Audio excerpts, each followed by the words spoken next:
everyone. My name is Donnie Greco, and I am a program associate here at the School-Based Health Alliance. This video is dedicated to discussing the Child Health and Education Indicators function. So the Child Health and Indicators, it includes a lot of different categories. There are 4 sub-indicators underneath it. So there's the health insurance and coverage indicators, the health indicators, education indicators, and the demographic and socioeconomic status indicators.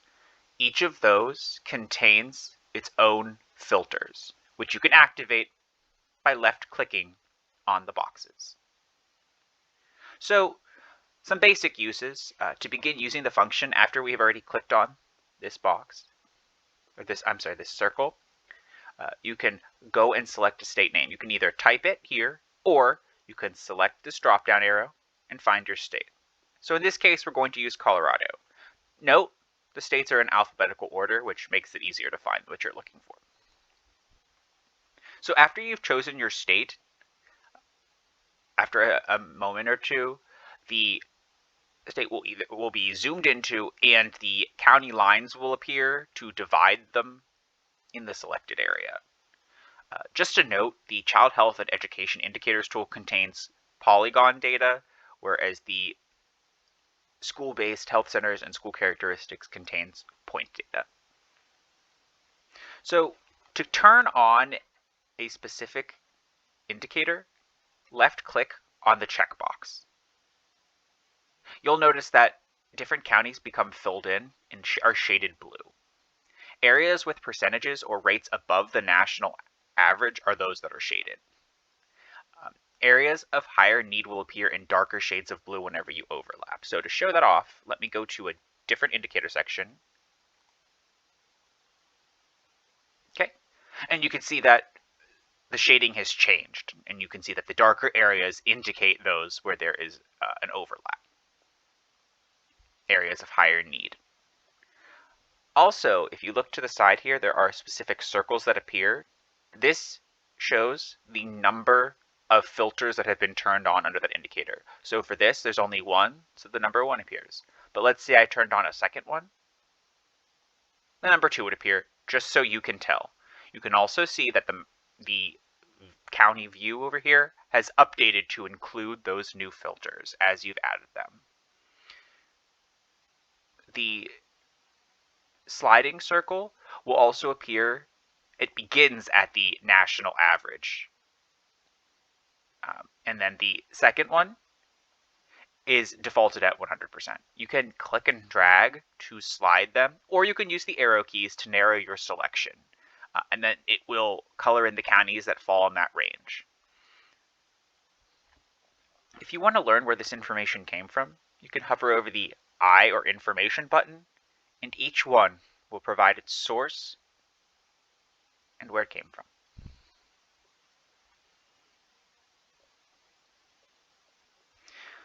Also, if you're using more than one indicator, let's say I have all of these selected and I'd like to start over.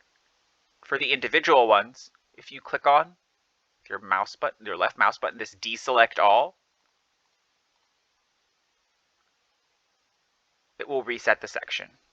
However, let's say that you want to completely start over. If you navigate to this circle with looks like 2 arrows, it'll say restart, left click, and you can start the process over again. So if you want to visualize community health in areas of need, you can generate a map. So let's start by selecting a state. Again, we'll use Colorado for our example. And then next we can choose one of the 11 indicators.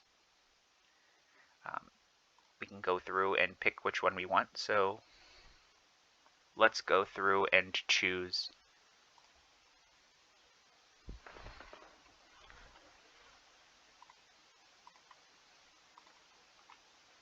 percent free lunch.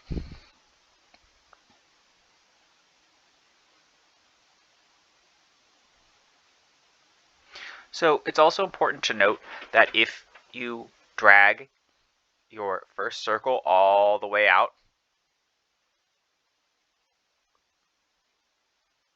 because these lines indicate the national average, it has fallen outside of that, so everything is selected. However, if you take that same circle and drag it past the national average, no data will be selected. So again, if you slide the circle outside of these two bars, that means there is no value to indicate.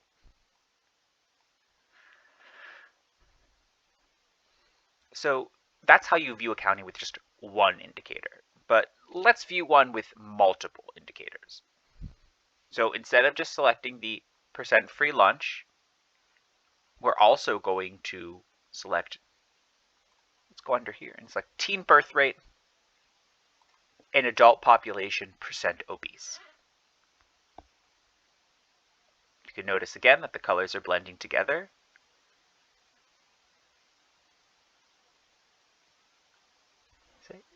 Each of them has those lines to indicate the range, the average range of the state.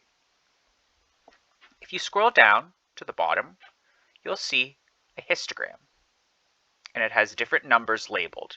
This is the number of indicator overlap.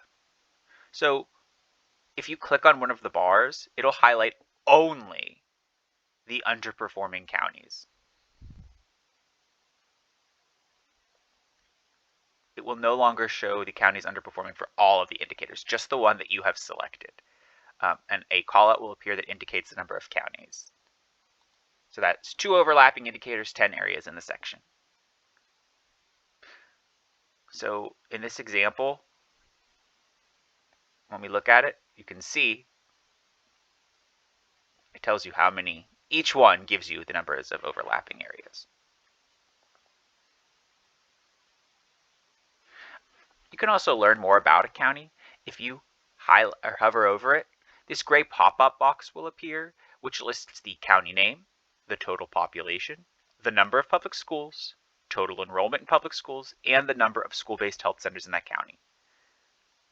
If you select the child health and education indicators, it will also include those values. At the bottom, under the histogram, there is a big button that says Explore Relationships. Now, this feature will display correlations between the selected indicators. It's helpful for those who are comfortable with statistics. If you're looking for a visual representation between the association between two of those indicators. Users can confirm if the indicators have an interest that is positive or inverse correlation in a state. This feature is only functional if there's adequate data for the geographic region selected. So to use this button, let's click on it. Then this pop-up will appear. You can select from what you want to include is the x-axis variable and y-axis variable. So we'll just choose teen birth rate and under 18% uninsured. You can see I can go through and I can easily change them. After selecting my dependent and independent variable, the feature populates county level data in a graph, which includes this regression line. The county's exact extent of overlap in the selected health and education indicators is depicted in varying shades of blue.